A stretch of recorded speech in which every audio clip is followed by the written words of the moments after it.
10 years ago, the U.S. empire honed its sights more intently on a profitable region of the world, the continent it once ravaged as a captain of the slave trade. A new massive military command, AFRICOM, was born. AFRICOM covers 53 African countries, including surrounding islands and all oceans. It consists of 4 main components, all with interesting names: U.S. Army Africa, U.S. Naval Forces Africa, U.S. Air Forces Africa, and U.S. Marine Corps Africa.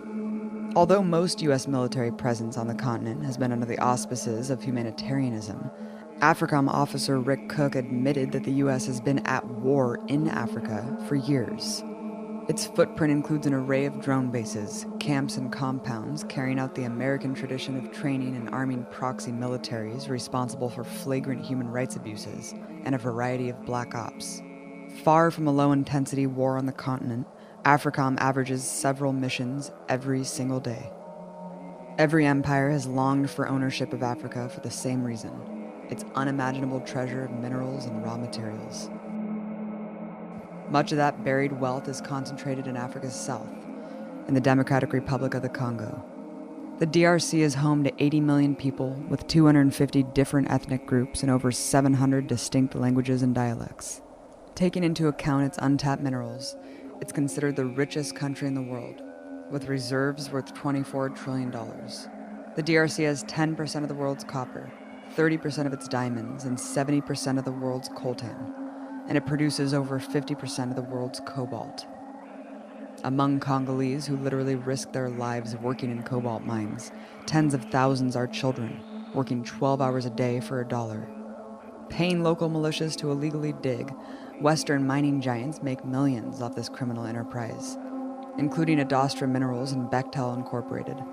I spoke to Kambali Musavuli, spokesperson for Friends of the Congo, about the country's resource curse and how empires have shaped the region. During Mobutu's rule in 1982, the Congressional Budget Office released a report entitled Cobalt: Policy Options for a Strategic Mineral, outlining how the shortfall of cobalt is obviously a concern for U.S. national security. Talk about what cobalt is and the significance of this report. Congo is the #1 producer of cobalt in the world.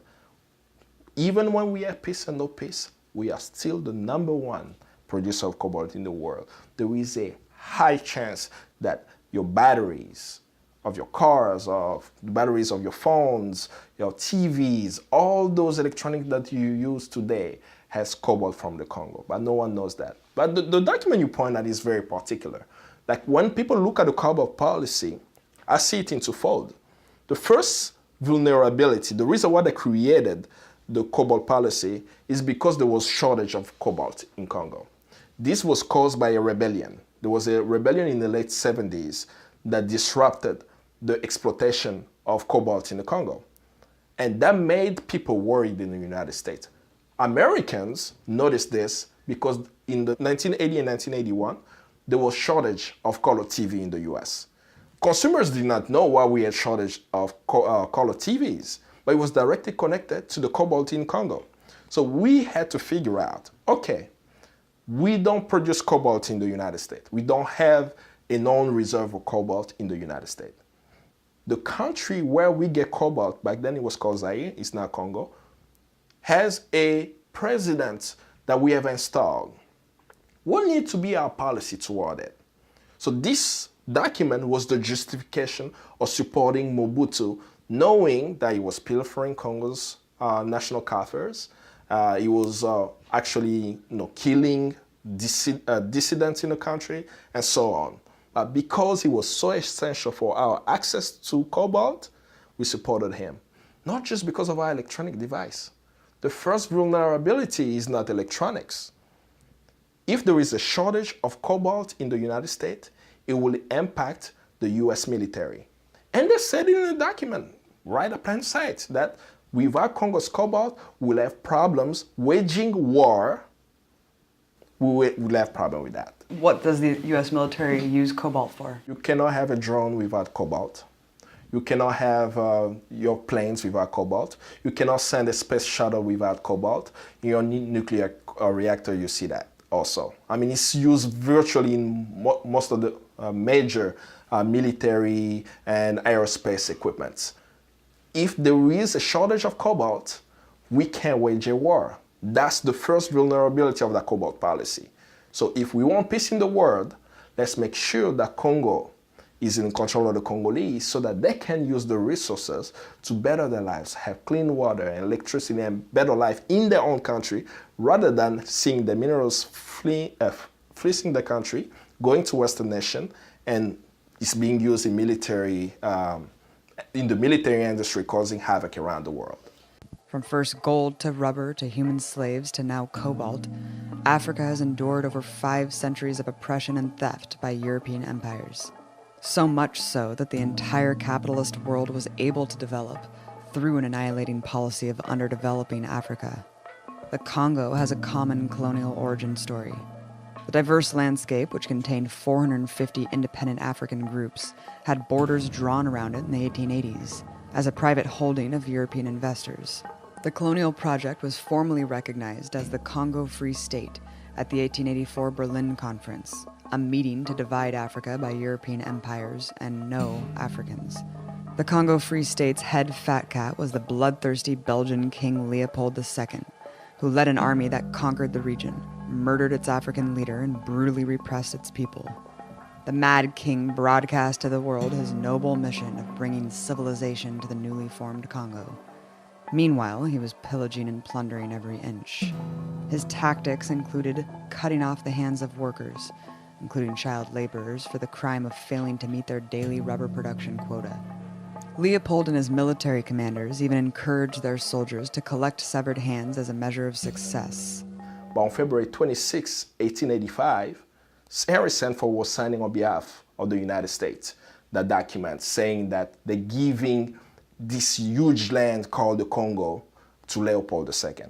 Leopold II controlled the land as an individual. He was this corporate mogul. I can't compare him to Donald Trump, who he says, I want real estate. I have a very tiny country called Belgium, but I need a land that has so much resources. So they gave him the land. He was the CEO of the Congo, the so-called independent state of the Congo. But with that land, they were exporting rubber. They were exporting elephant tusk-specific ivory abroad. During this time, according to the Adam Huxley's book, we had about 10 million Congolese dying.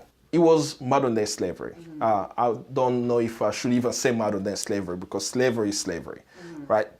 They will take Congolese and take them to the field. You have to bring rubber. So let's say if I don't bring 60 kilograms of rubber, that's my quota. No, I need to bring that amount every day.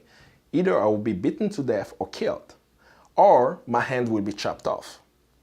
And because of the brutality, the population of the Congo at the time was about 20 million, according to the census, and it decreased to 10 million. But the world didn't know. Now, all we knew is that Ford is making this nice car with nice tires. We never questioned American business people where they were getting their rubber from. We just were saying that this is the industrialized world and we have all these materials, but we never asked where it's coming from. But it directly affected the population that was cut into half in a period of 10 years.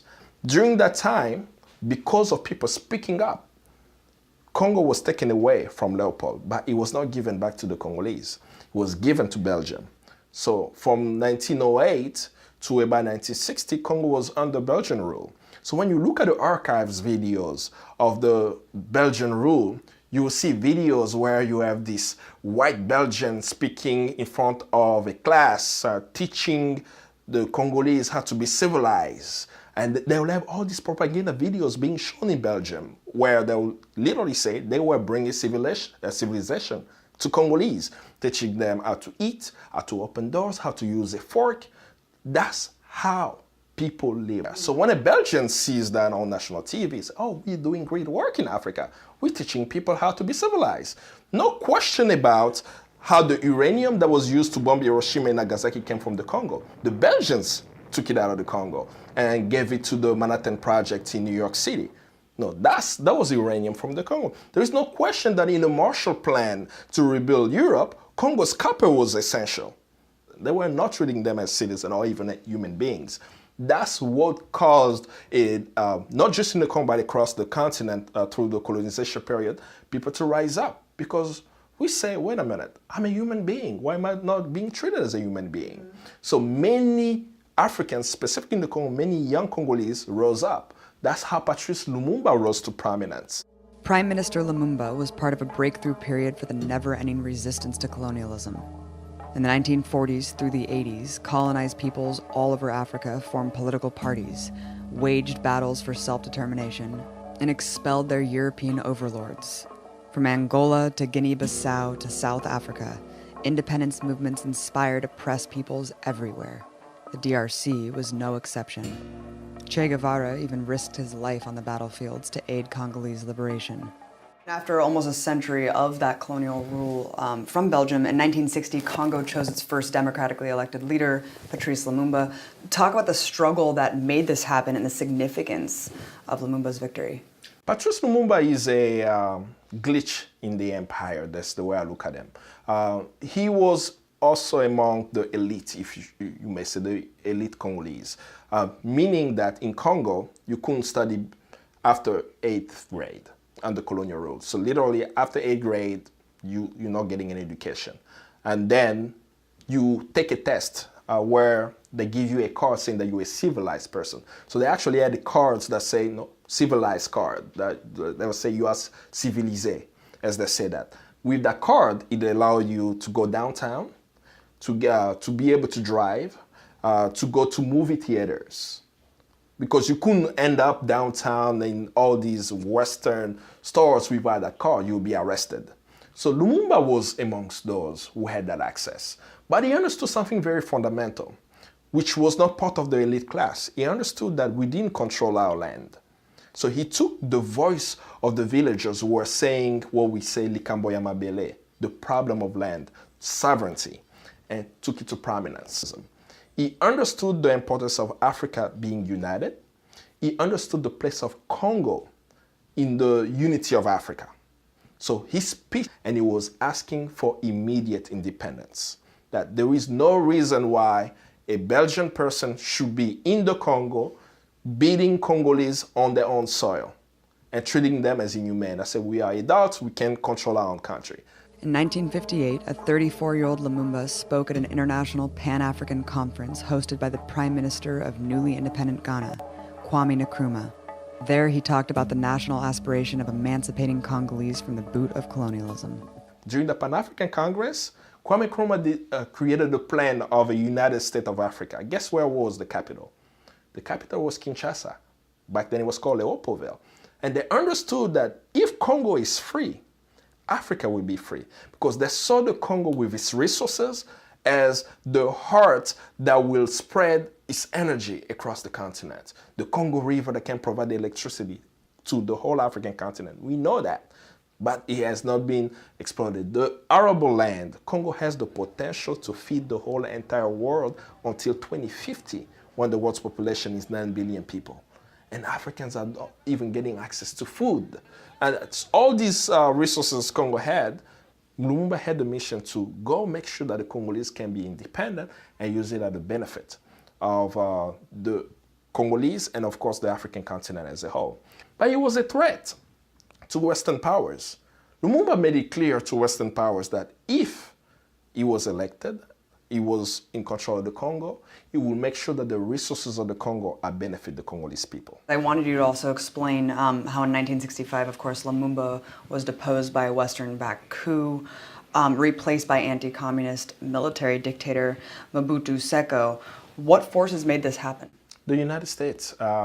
Effectively, after Patrice Lumumba won the elections of May 1960, within a few weeks of him being in power, he was deposed. Within months, he was assassinated by the CIA on January 17th, 1961. I'm imagining even the stories that we have on record is that he was killed, buried, then they had to dig his body out because they were afraid that wherever they buried him, people would use that area as a place of pilgrimage. And then they chopped his body off to pieces and put it in acid and made sure that there was no remaining of Patrice Lumumba. He was a democratically elected leader of a country, assassinated simply because he wanted the resources of his country to benefit his people. But after the killing of Lumumba, we saw this accession to power of Mobutu Sese Seko, who was supported by the CIA. Like, what's beautiful sometimes, it's kind of a contradiction in the United States, right? You do these things in the dark. After 50 years, you can disclose the official document. And when we read the records of the 60s that's been 40% made available now, we see how much money we put forward to support a dictator that we installed in the Congo for 32 years. From 1965 to 1997, Mobutu was supported by the West until the United States decided that they do not like him anymore. It doesn't serve the interests of the West, just as they did with Saddam Hussein. They decided to support a coup, a military uprising, not led by Congolese, but led by US allies, Rwanda and Uganda. The United States supported the invasions of the Congo in 1997 to topple the regime of Mobutu, which now, because of the military action, he has taken the lives of over 6 million Congolese. What was the main force driving this ongoing genocide, and what role does Rwanda have to play in it? And we have to contextualize it too. Who was the president of the United States in that time? Bill Clinton was the president of the United States during those invasions. So when you see Bill Clinton as the president of the United States with a National Security Council office making decisions on the way forward for Africa, those were the decisions that he had to make. He had to make a decision on the Rwanda genocide in 1994. He had to make a decision on Somalia, the so-called Black Hawk Down, and he had to make a decision on the Congo. All three decisions were a disaster, all of them. And I still remember when Black Hawk Down happened. I was young back then, speaking to people that didn't understand why Somalis were shooting at American soldiers. I say, you are an invader. That's why they're shooting at you. If you are not there, you'll not be shot. So that's the reality. But now to go to the Congo, Bill Clinton and his staff at the time, Susan Rice and others, they created these Entebbe principles, which coming out of those principles, they were speaking about the so-called Renaissance leaders of Africa. They chose African leaders saying, this is the new wave. Coming out of the Cold War, the wall of Berlin has fallen. Africa needs the new kind of leaders. Mobutu was our Cold War agent. Now, Mobutu, the president of Congo back then, Zaire, allowed the United States to have unfettered access to Congo's resources. But when the wall falls, you don't need Mobutu anymore. So let's reshape the region. In 1997, in order to remove Mobutu, the United States decided to support their allies, Yoweri Museveni in Uganda and Paul Kagame in Rwanda, in the invasions of the Congo. They were successful at toppling Mobutu, but they installed a leader named Kabila, Laurent Kabila. Western business interests and politicians put in power the father of current President Joseph Kabila, rebel leader Laurent Kabila. The chairman of American Mineral Fields was even gracious enough to openly financially back his rebel forces fighting Mobutu.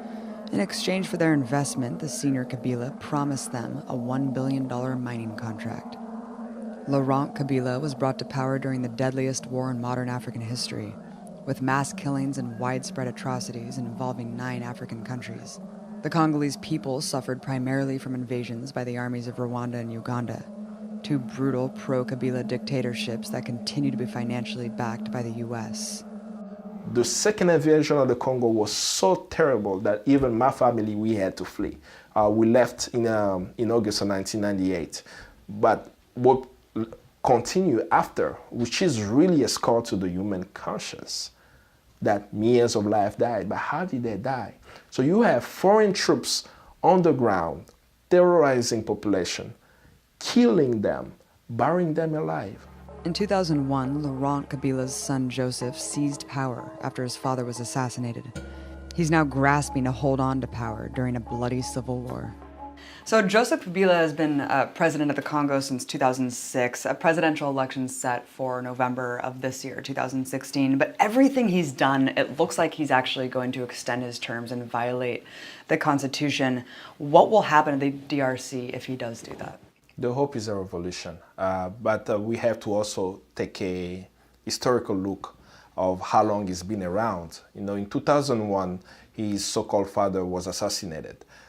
Congo is not a monarchy, but he ascended to power. So there is always a question of how did he become the president of Congo in 2001. So as he was installed, Western nation recognized him as the president of the Congo. He stayed there till the official election in 2006. So he's been there for almost over 15 years in power.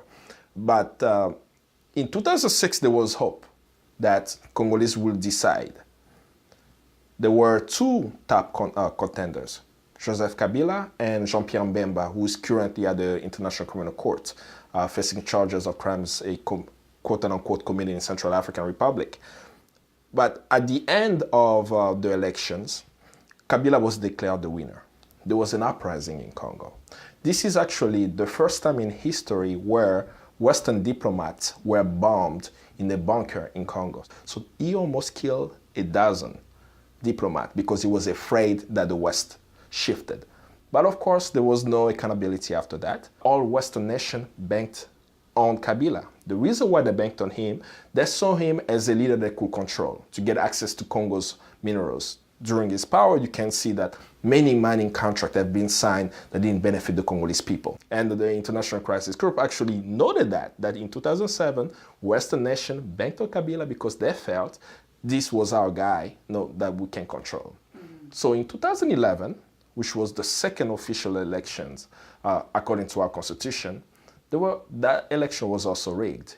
In some areas, Kabila won by over 100%. Numerous election monitoring bodies, including the Carter Center, called the results illegitimate. The U.S. wavered for 3 months amidst mass protests before officially recognizing Kabila as president of the DRC. Constitutionally allowed only 2 terms, his recent move to delay the upcoming election with a nationwide census was met with fierce opposition. When it was voted into the parliament and now moving into the Senate, the youth of the Congo took it to the streets. They were watching what the politicians were doing, and they took it to the streets and they shut down a city of 15 million people. Young Congolese from, I'll say, 15 to 20 some years old who were watching the political scene.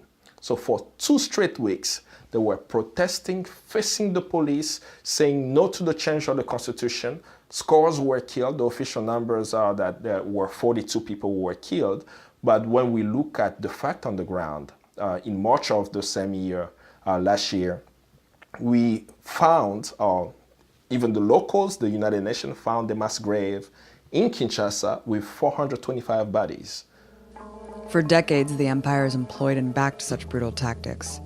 But with changing times comes changing strategies, including a deceptive presentation of its role there. From Cuba to the Congo, the U.S. and its minions have invested into youth resistance movements in order to co-opt their country's futures. What is the role of USAID and the Young African Leadership Initiative? Young African Leadership Initiative was created in 2010. It was almost as a response to from Obama to African leaders. 2010, many African countries celebrated their 50 years of independence. He wanted to show an image that I'm not supporting these strong men, I'm going to support the youth. So it was this image of bringing young African youth leaders here to say that you are the future leaders of your country. But the problem with it is it has created an elitist group, unfortunately. You are bringing young African leaders here, connecting them with institutions in the United States, teaching them American politics. So I met one of the youth in 2010, and the individual was sharing with me how they spent their whole day studying federalism. And I was asking myself, why are they teaching you federalism? So yeah, they took us to Capitol Hill, they took us to some institution in Washington to show us how the federal system works in the United States. And I said, that's very problematic. that you bring young people there. And then the presentation of what is actually happening is that this system works for us. Right. So then these young people will go back on the ground and say, I met a legislative staff, I met people on the Hill, this is how it operates, and yet they don't see the inner issues within the political system in the United States. So to me, I'm saying, okay, I'm understanding in concept why it's great to empower youth. Mm-hmm. But when the United States government is having a network of 100,000 young African youth leaders, that's problematic. Because if China has a network of 100,000 young Americans will speak up. I said, I have concern that this country is doing such and such, because we're not talking about an NGO, we're talking about the United States government. Half of the Congolese population is under the age of 18, and the majority of them are Congolese women. So we know for any change in the Congo to happen is going to happen through the youth and through the women. So when you see that potential happening, and you are the United States government, you know that your interests are at stake, that there will be new leaders in the Congo who are not connected with you, who may make decisions beyond your interest. So you want to make sure that right now you are already embedded with those youth leaders. And this is a repeat of history, because the United States played the same card in the 1960s. What is the solution to all this? How can we build solidarity from within the empire to help Congolese take control of their own resources? American people can help by having a true and real democracy, because the empire has so many tentacles. We can be successful in the Congo in having a revolution and changing the country, but that doesn't mean that that's going to be the case for Chad, that's going to be the case for Afghanistan and other places around the world who want to have a better life, a better opportunity. It all starts here.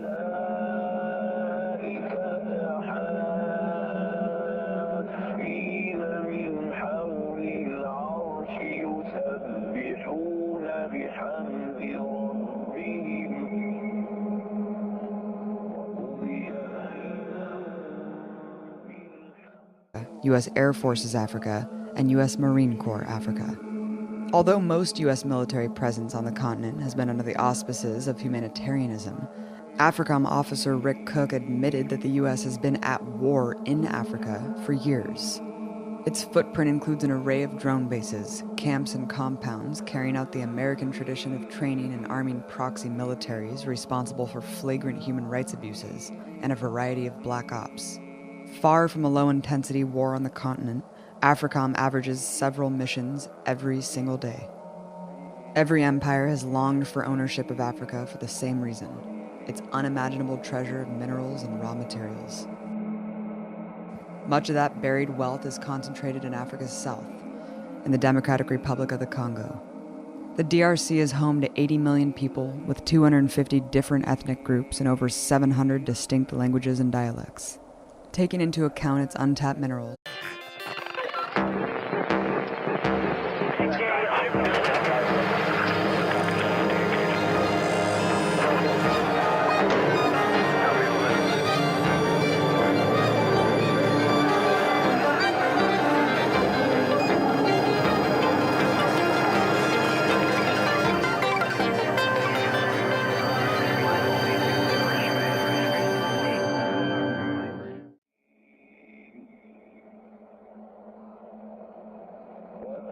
10 years ago, the U.S. empire honed its sights more intently on a profitable region of the world. The continent it once ravaged as a captain of the slave trade. A new massive military command, AFRICOM, was born. AFRICOM covers 53 African countries, including surrounding islands and all oceans. It consists of 4 main components, all with interesting names: U.S. Army Africa, U.S. Naval Forces Africa. It's considered the richest country in the world, with reserves worth $24 trillion. The DRC has 10% of the world's copper, 30% of its diamonds, and 70% of the world's coltan, and it produces over 50% of the world's cobalt. Among Congolese who literally risk their lives working in cobalt mines, tens of thousands are children, working 12 hours a day for $1, paying local militias to illegally dig, Western mining giants make millions off this criminal enterprise, including Adastra Minerals and Bechtel Incorporated. I spoke to Kambali Musavuli, spokesperson for Friends of the Congo, about the country's resource curse and how empires have shaped the region. During Mobutu's rule in 1982, the Congressional Budget Office released a report entitled Cobalt, Policy Options for a Strategic Mineral, outlining how the shortfall of cobalt is obviously a concern for U.S. national security. Talk about what cobalt is and the significance of this report. Congo is a shortage of color TVs, but it was directly connected to the cobalt in Congo. So we had to figure out, okay, we don't produce cobalt in the United States. We don't have a known reserve of cobalt in the United States. The country where we get cobalt, back then it was called Zaire, it's now Congo, has a president that we have installed. What needs to be our policy toward it? So this document was the justification of supporting Mobutu, knowing that he was pilfering Congo's national coffers. He was actually killing dissidents in the country and so on. But because he was so essential for our access to cobalt, we supported him. Not just because of our electronic device. The first vulnerability is not electronics. If there is a shortage of cobalt in the United States, it will impact the US military. And they said it's the #1 producer of cobalt in the world. Even when we have peace and no peace, we are still the #1 producer of cobalt in the world. There is a high chance that your batteries of your cars, of the batteries of your phones, your TVs, all those electronics that you use today has cobalt from the Congo, but no one knows that. But the document you point at is very particular. Like when people look at the cobalt policy, I see it in twofold. The first vulnerability, the reason why they created the cobalt policy is because there was shortage of cobalt in Congo. This was caused by a rebellion. There was a rebellion in the late 70s that disrupted the exploitation of cobalt in the Congo. And that made people worried in the United States. Americans noticed this because in the 1980 and 1981, there was shortage of color TV in the US. Consumers did not know why we had shortage